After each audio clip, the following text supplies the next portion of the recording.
So the next topic is collision in two dimension. Before we studied what is collision in one dimension. If one object is going and hitting another object, both moving in the same direction, that is collision in one dimension. Now collision in two dimension means one object going and hitting another object. After hitting, one goes like this and another object goes like this. So two different directions, right? It moves in a plane. In plane means it is two dimension. You know, if it is a plane, if you want to represent the position of an object with using two coordinates, then it is a plane or two dimension. So here we will see the collision in two dimension. Easy only. Here you don't have any derivation to study as per your syllabus.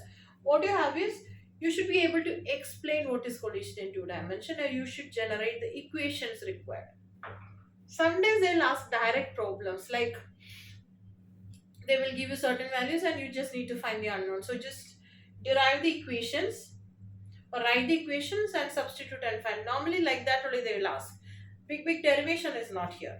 So coming to collision in two dimension, you have an object of mass m1 moves with a velocity u1, another object of mass m2 which is at rest. Here I am explaining with the concept. We are assuming that the object is at rest. In the textbook also the same thing they have explained. So m1 moves with velocity u1, m2 is at rest, they both collide, m1 moves like this, m2 moves like this.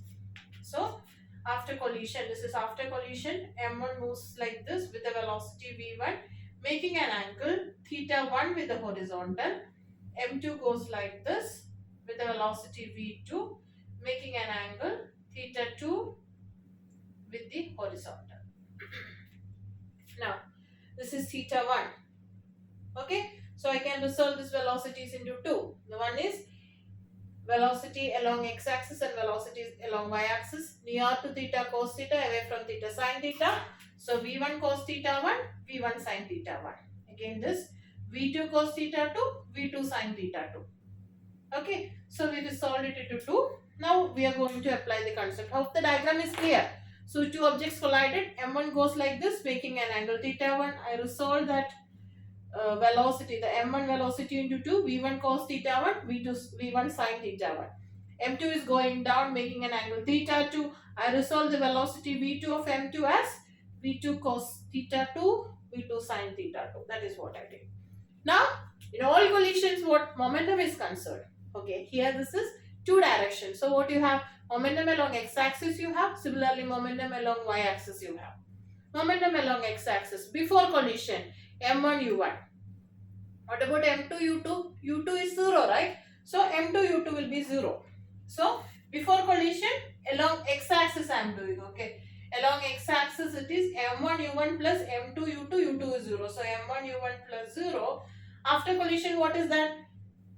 m1 moves with x-axis direction velocity v1 cos theta 1. So m1 v1 cos theta 1 plus m2 v2 cos theta 2. m2 v2 cos theta 2. Equation 1. Okay. Now,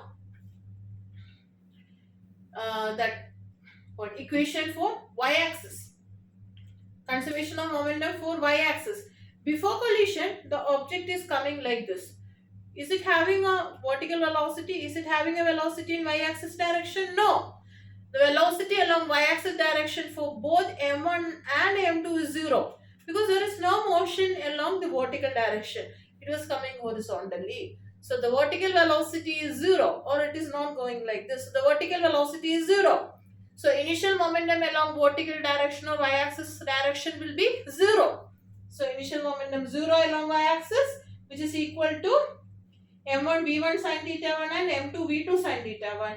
v1 sin theta going up, v2 sin theta going down. So downside you should mention it as negative in the equation. Up positive, down negative. So after collision, momentum is m1 v1 sin theta 1 minus m2 v2 sin theta 2. Okay, so that will be your equation 2.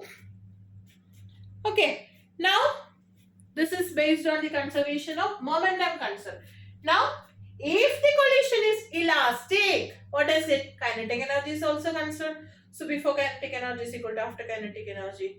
Before kinetic energy is what? Half m1 u1 square plus half m2 u2 square. u2 is 0, so that term will be 0. Half m1 u1 square plus 0 is equal to half m1 v1 square plus half m2 v2 square. So this will be the equation showing conservation of kinetic energy if the collision is elastic. Okay, so we have three equations. Momentum conserved along x-axis, momentum conserved along y-axis, and kinetic energy conservation. Okay, so based on these equations, they will give you three equations. So you can solve for three unknowns, right? If you have three unknowns in the problem, you can use this equation for collision in two dimension and you can solve the equation. Normally they will ask like to explain the collision in two dimension. So you have to neatly draw the, if you are lucky enough, you will get it for 3 mark also. Okay, so you have to draw the diagram neatly. Okay, and explain it theoretically. Okay, so hope it is clear. This is all about the conservation of collision in two dimension. Concept of collision in two dimension. Okay.